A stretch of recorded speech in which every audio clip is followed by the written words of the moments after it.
Chargers superstar quarterback Justin Herbert hasn't lived up to his insane standards over the last two games, but is it time to worry about Herbert, or is he being held back by the rest of the offense? You are Locked On Chargers, your daily podcast on the Los Angeles Chargers, part of the Locked On Podcast Network, your team every day.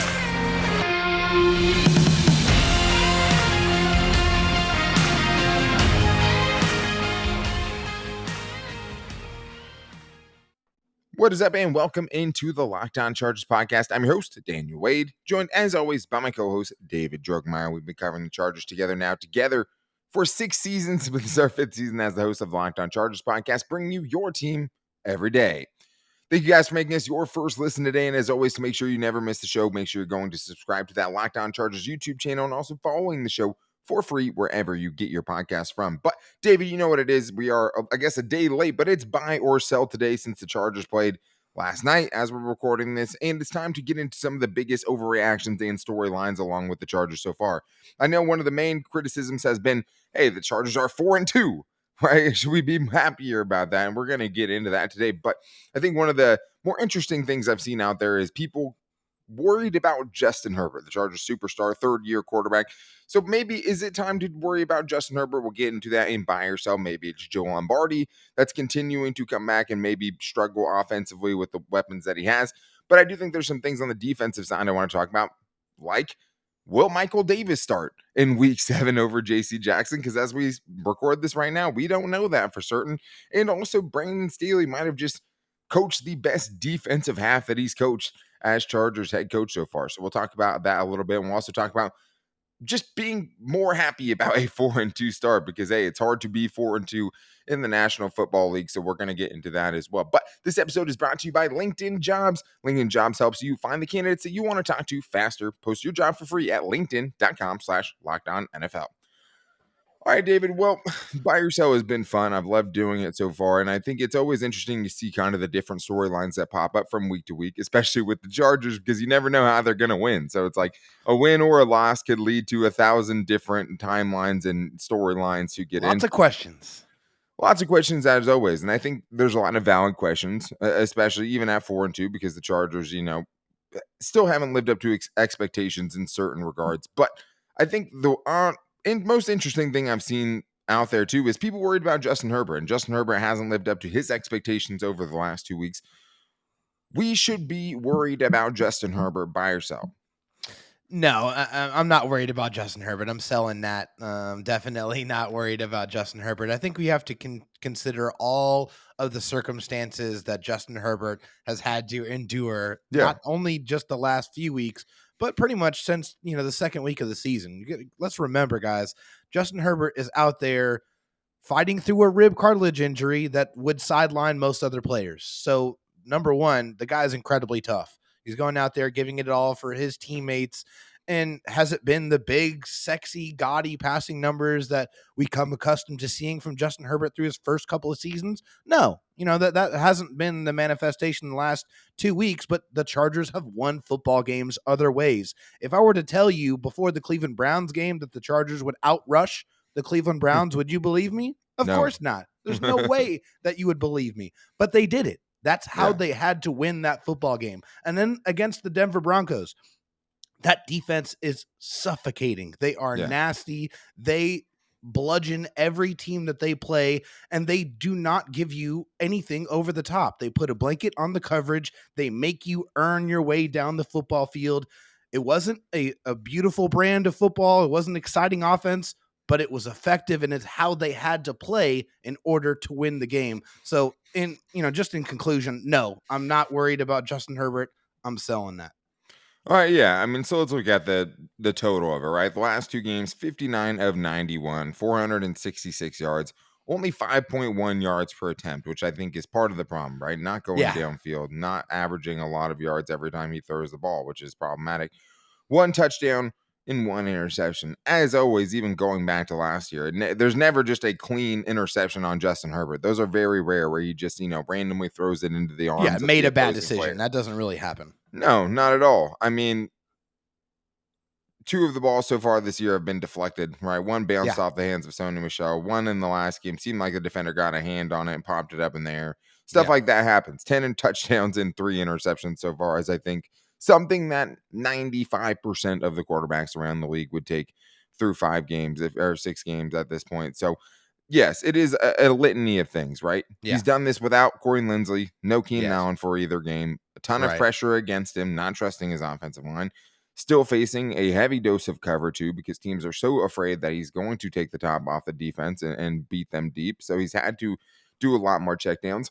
But it's not that black and white. I mean, there is a lot of room for improvement as well. Like, I mean, Yeah. even in that last game, right? A 3rd and 1, the game on the line potentially, right? He has a play where he has Gerald Everett open on a corner route, doesn't hit him. Has Xander Horvath open in the flats, doesn't hit him. Yeah. And the decision making has been hurt, especially by the pressure and things like that. And I Yeah. mean, that's something that he still passes incredibly well under pressure. But his first year, he actually passed better under pressure than he did when he was in a clean pocket. I think the best thing, I guess, best improvement so far is he is passing very, very well out of a clean pocket, which means when he's not under pressure, he's making all the right decisions. Yeah. He hasn't been as good under pressure because that's just a volatile stat that you're going to, have to regress to the mean at some point, but he's still Sure. better than most. It's some of it on him. He hasn't been as good as he should have been. It's hard to tell how much, the injury is playing a factor in it, and we just have no idea. That's the one thing we can't quantify at all. Yeah. But he hasn't been helped out by the, pass catchers. He hasn't been helped out by the play calling. He hasn't been helped out by the injuries that have happened to his offense. So overall, I'm 100% selling that. I think Justin Herbert's still a superstar.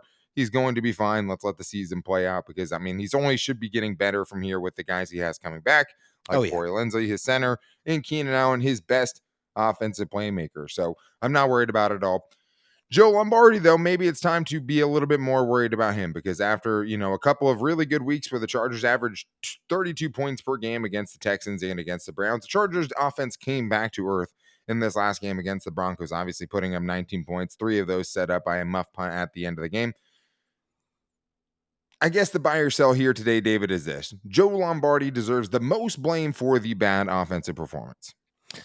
No, I don't think he deserves all the blame here. I'm selling that for the simple fact that they just went up against probably the best defense that they're going to go up against all season. I mean, that Denver Broncos defense gets after it.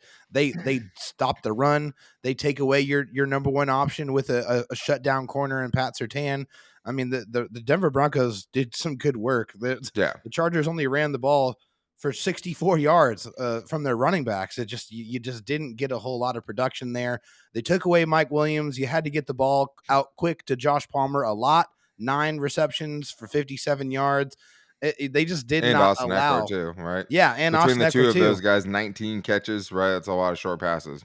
Yeah, it's a lot and not a lot of yards to show for it, but that's the way that game had to be played. It was ugly. You hate to see the offense like that.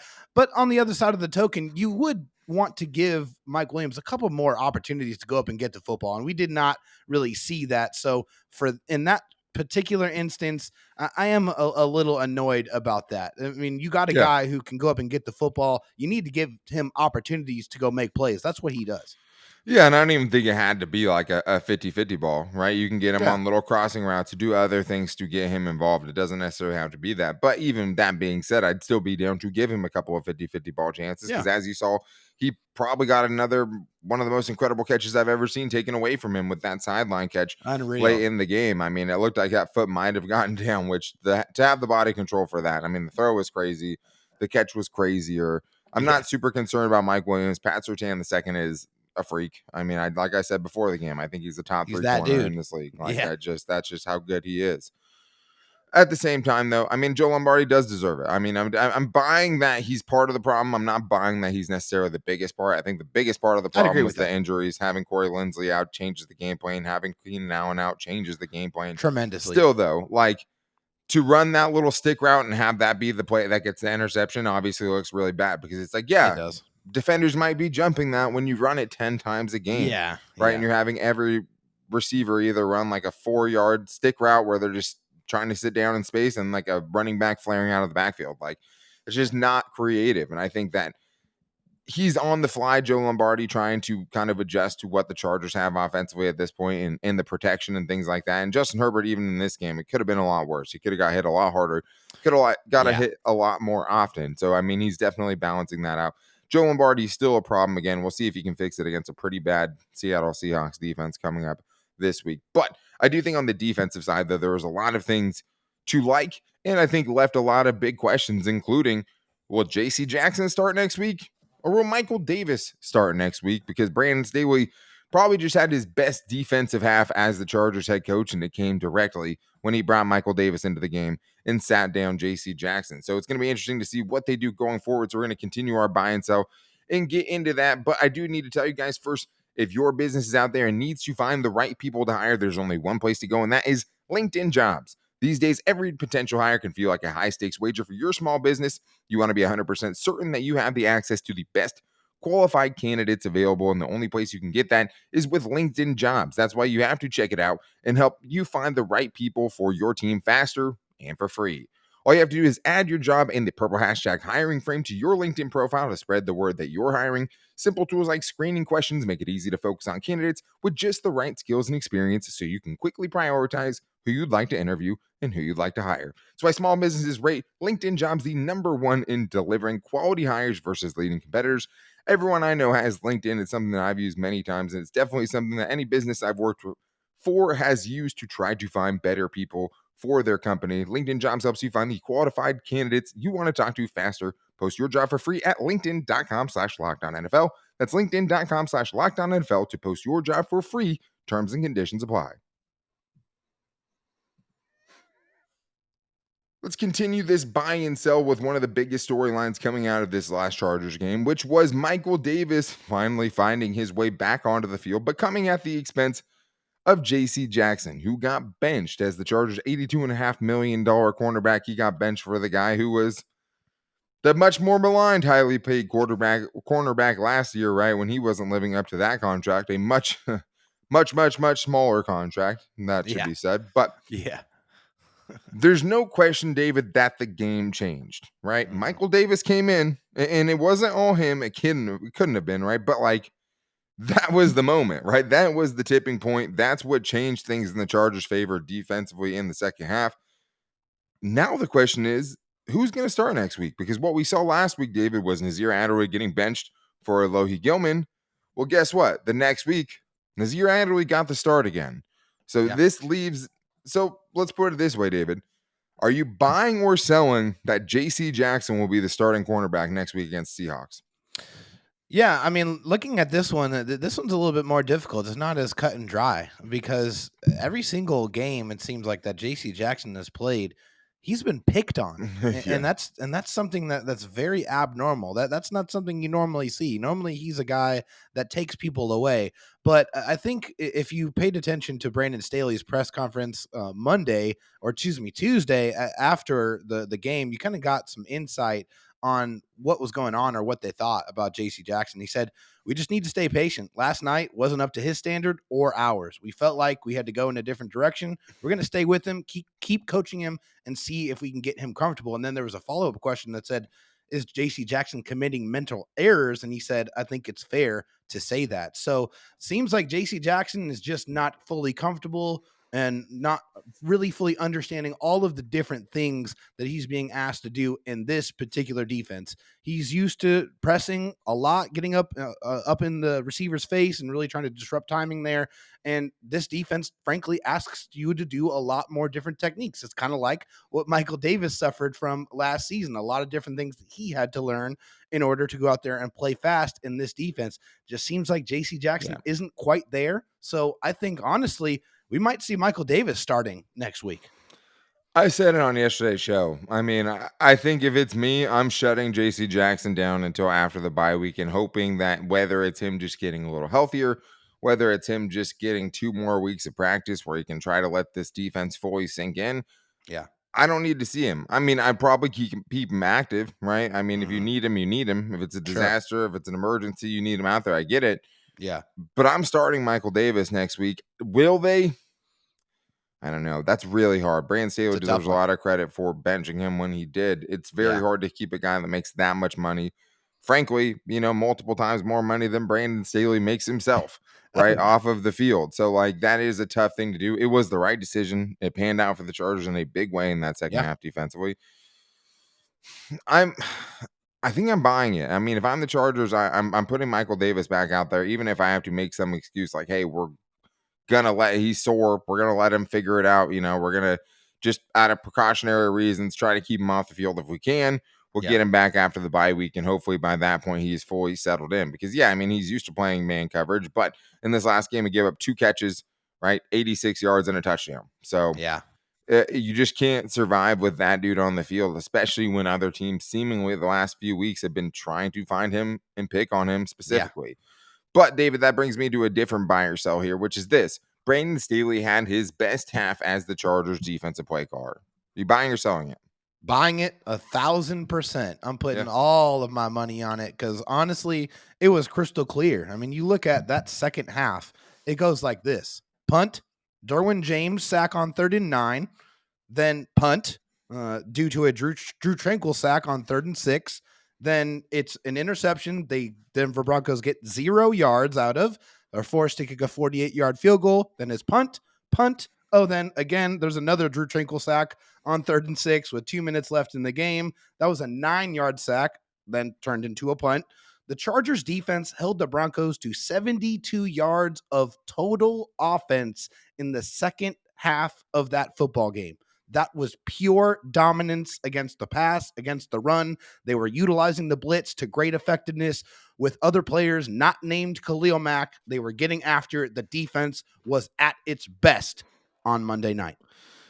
Yeah, I mean, and I think the thing about the defensive performance is you could really see where everything kind of went wrong on the drives that the Broncos did score points. Like, for Yeah. example, I mean, 10 of those points you can almost directly link to JC Jackson, right? A pass interference on a 3rd and 13 plus. Ugh, You end that up was giving up 3 frustrating. points on that drive. You end up giving up a 39-yard touchdown wide open with JC Jackson supposedly in a cover 3, right? Yeah. Where he's just letting the dude run right down the sideline for an easy touchdown, probably the easiest touchdown we've seen all season given up by the Chargers. And then before half, he gives up the other big play to KJ Hamler to put the Broncos right in field goal position. So that's Yeah. actually, I take it back. I said 10 points. I mean, maybe that split between him and Derwin, both of those guys were right there and seemed to kind of give up on that route.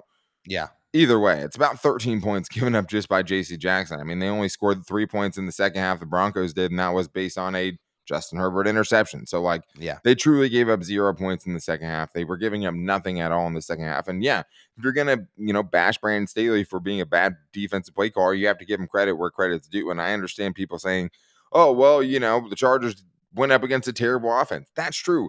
The Chargers have also gotten scored on by terrible offenses. Davis Mills is not good. The No. Jaguars' offense wasn't as good as the Chargers made them look. The No. Browns' offense wasn't as good as the Chargers made them look. Just because you're playing a bad offense doesn't mean the Chargers have lived up to their own hype, right, and been able to shut it down. That's just not the reality we're living in. So, No. like, I do think Brandon Staley called the right calls. You saw exactly what his influence was. The blitz Oh, yeah. packages were perfect, right? Him Mhm. having Drew Tranquil as a QB spy on that Russell Wilson sack, one of those where he just kind of shot the gap right as Russell Wilson Perfect. started to get out of the pocket, which was really the only place where he found to hurt them in that game. Yeah. You saw it all clicked, and it seemed like, when they did, the offense of the Broncos didn't have one single guy to try to key out in JC Jackson, that everything was kind of working like Brandon Staley wanted it to work. I mean, there's a Yeah. reason why Brandon Staley's defense is seen all over the league now, right? It's not just a fluke that everyone's trying to kind of copy what Brandon Staley did. It works when you have the guys doing what they're supposed to do. They did it in that second half, and it was noticeable. And I thought from Brandon Staley's standpoint, it was very noticeable, his kind of impact on that. It's a performance that you can build on, Daniel. It's a performance you can hold your hat on and look back to and say, hey, we performed this defense at almost the highest level that it is capable of. So we know we can do it. So we can multiply that in the weeks to come. 100%. I mean, there's definitely, I think, stuff to build on. Not every offense is going to be as inept as the Broncos were. They missed out on a Nah. couple pretty big plays as well that would have maybe Yeah. felt it a little bit differently. But the Chargers pushed all the right buttons. And I thought one of the things that really helped them there was their run defense, just not giving up super easy yards in the running game, right? They weren't giving up a bunch of first downs in the running game at all either.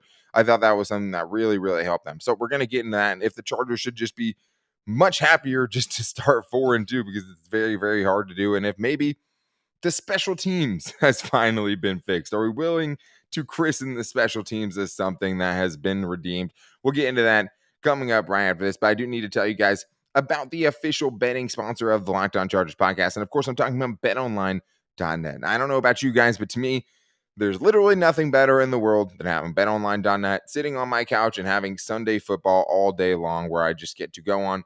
And even the games I don't care about. You can give me Commanders and, Chicago Bears. It will mean something to me because I'm going to have some action on it with betonline.net because they always have the most creative bets. They always have the funnest live in-game betting so you can get back in the game if you need to, or just always keep, finding something that you can bet on. That's what I love about BetOnline. Not only do they let you bet, but they make it creative. They make it fun. I have a ton of fun using betonline.net. But the cool thing is, I think kind of where they separate themselves is they're also giving you all the information as well. That's one of the crazy things you don't find on other betting websites is BetOnline is your number one source for football information this season as well. You can find all the latest player developments, team matchups, news, podcasts, and in-depth articles and analysis on every game that you can find. And as always, it's your continued source for all sports wagering information, live betting, and up-to-the-minute scores on every sport out there. The fastest and easiest way to check in on all of your favorite games and events, including MLB, MMA, boxing, even golf, whatever you want, you can find it at betonline.net. So head to betonline.net to use your mobile device to learn more about the trends and the action at BetOnline, where the game starts.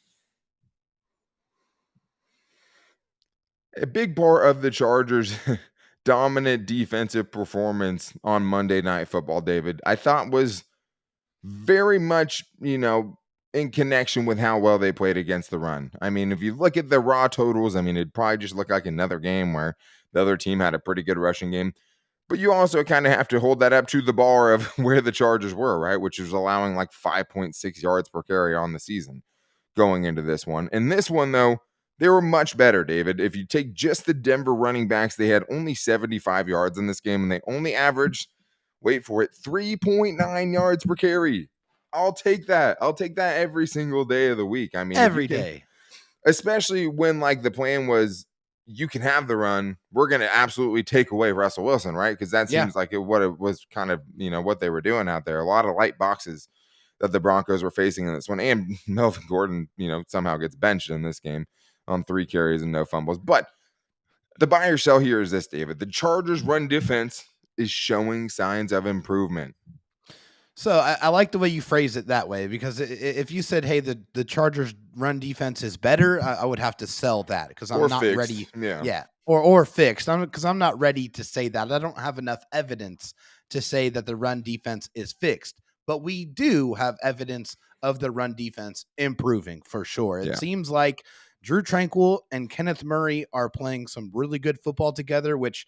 Wow. I mean, when were we ever Yeah. going to say that before this season? We have to give some credit to Kenneth Murray. He looks like he's actually contributing in a positive way to the defense. And that's really all that you can ask for at this point. Derwin James, Khalil Mack has been fantastic. Khalil Mack is Yeah. a dog.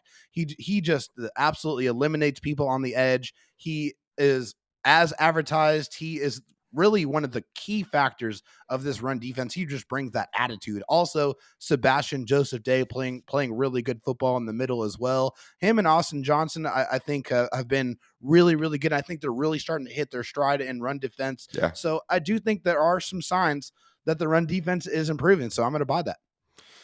Yeah, 100%. I mean, let's start with this. They didn't give up a 40-plus yard rush for the first time since week 1. No Right? way. They had 3 weeks where they gave up 50-yard runs, and then the 4th week they gave up a 40-plus yard run to Nick Chubb and a touchdown.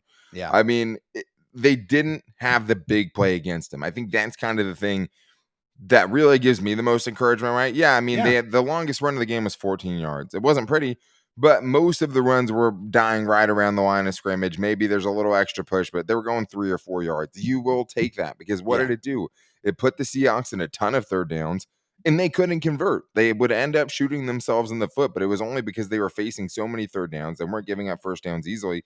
And a lot of that came from, hey, maybe we Yeah. don't give up, 8 yards rushing on 2nd and 7. Like it's a You novel can't concept. do that. You can't do Totally.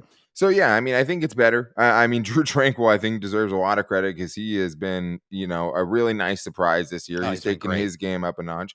It is a surprise to get, you know, meaningful play from Kenneth Murray. I mean, that Yeah. was the conversation before the season was, hey, can you get something out of this? Hey, you might not get that first round guy. You might not get a guy that you think lives up to your expectations as a first round pick, but can you get something meaningful? I think he's done that so Yeah. far this year, right? And to some extent more than even some of the other guys that we maybe were expecting more from. But I do think it is solid. I mean, the Broncos had a pretty solid rushing attack. Latavius Murray is solid, and Yeah. everyone knew pretty much the only way the Broncos were getting that thing done is if they ran the football. They still couldn't get it done. But let's get to the next thing here, David, which is basically just talking about the Chargers, who are sitting at 4-2. Like, I mean, before the season started, I think that I picked the Chargers to go 12-5, somewhere around that. But like, Yeah.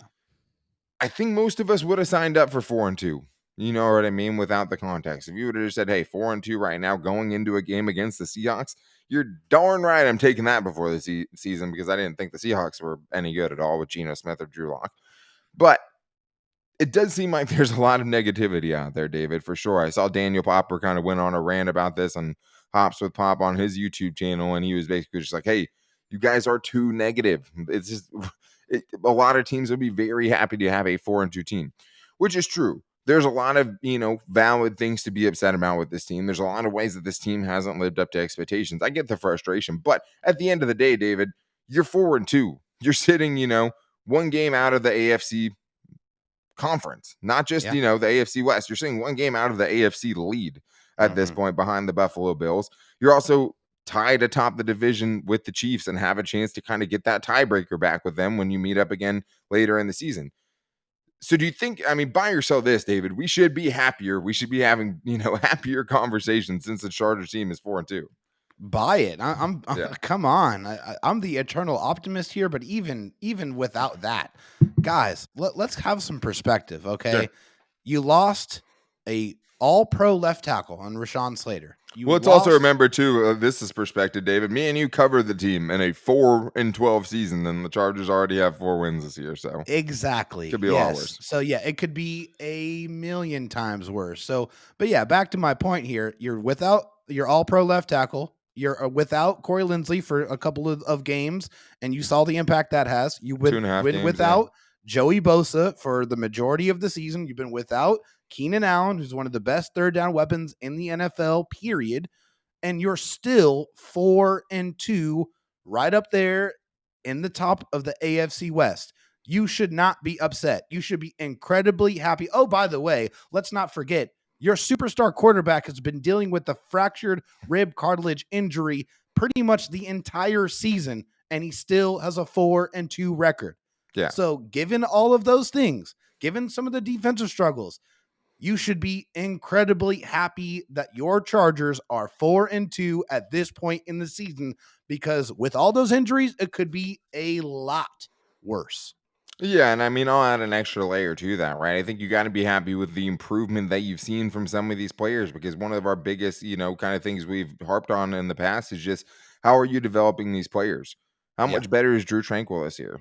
How much better is Trey Pipkins this year, right? a How lot. how quickly did the Chargers get someone like Jamari Sawyer ready to play left tackle in the National Football League, right? He's been unreal. It's crazy. I mean, we've seen some really good development. How much better has Josh Kelley been so far this year? Like, he's looked like Massive. an entirely different player. So there's a lot of things to build on here. I know it hasn't been right, but like, it hasn't been, up to some people's expectations. But at the same time, like, what else have they been doing? Winning close games. I don't care Yeah. if it's a missed field goal, right? You just won a Yeah. 2-point game last week. You won a 3-point game this week. If you've been Chargers fans like me and David have for as long as we have, how many games have they lost in one-score games?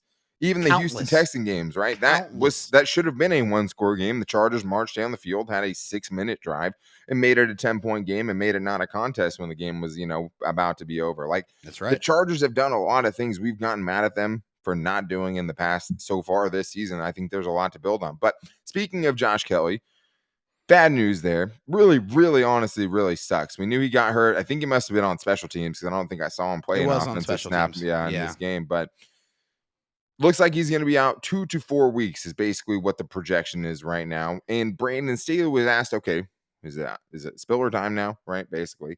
And he said, hey, it's going to be basically Isaiah Spiller and Larry Roundtree are going to battle it out to see who RB3 is going to be. Right now, it's going to be Austin Eckler, Sony Michel. Those two are guaranteed.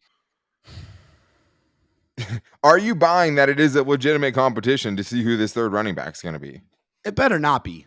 I'm sorry. It better not be. I've seen that movie, and honestly, I'd like to return it. I didn't enjoy it at all. The Larry Blockbusters Roundtree don't exist experience anymore.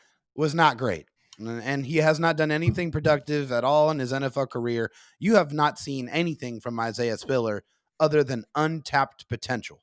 So if he, this week, given the injury, where there is a golden ticket opportunity for him to go out there and show not only his team, but all the fan base what he can do, then you are just flat wrong. This is what needs to happen. You need to give this kid an opportunity to go out there and show what he can do, because you've seen what Larry Roundtree can do, Right. and it's not good enough. And Larry Roundtree didn't make this team, right? Like, he did not make the opening day roster. Isaiah Spiller did. We just haven't seen him be active for a game yet. And I think, I mean, obviously, it's a red flag when, you have your questions about Sony Michel and he can't get on the field over him for sure. It's really a red flag when your running back game has been as bad as it has been for the Chargers and they're still not giving Isaiah Spiller a chance. But, like, I wonder if Brandon Staley knows how much of an indictment he's kind of putting on Isaiah Spiller by saying that it's him and Larry Roundtree trying to battle it out to see who's going to be RB3. Are you going to have to, activate or elevate someone from the practice squad just to not put Isaiah Spiller in the game? That's wild. That's wild to me. I mean, Josh Kelley does have a substantial special teams role with this team, right? That is one of the ways he makes an impact. That will play a part of it this time. I've always said before, like, Sony Michel doesn't play any special teams, so put him in his place. That's not an option now. It's going to be Austin Eckler and Sony Michel, no matter what. Yeah. It has to be Isaiah Spiller. I mean, the Chargers can use Isaiah Spiller, in this last game, let alone going forward if you don't have Josh Kelley. I understand having Josh Kelley over him. Josh Kelley's like, great. Yeah. You need to have Isaiah Spiller. You need to start figuring out what you have in that pick, because you've drafted 3 running backs the last 3 seasons.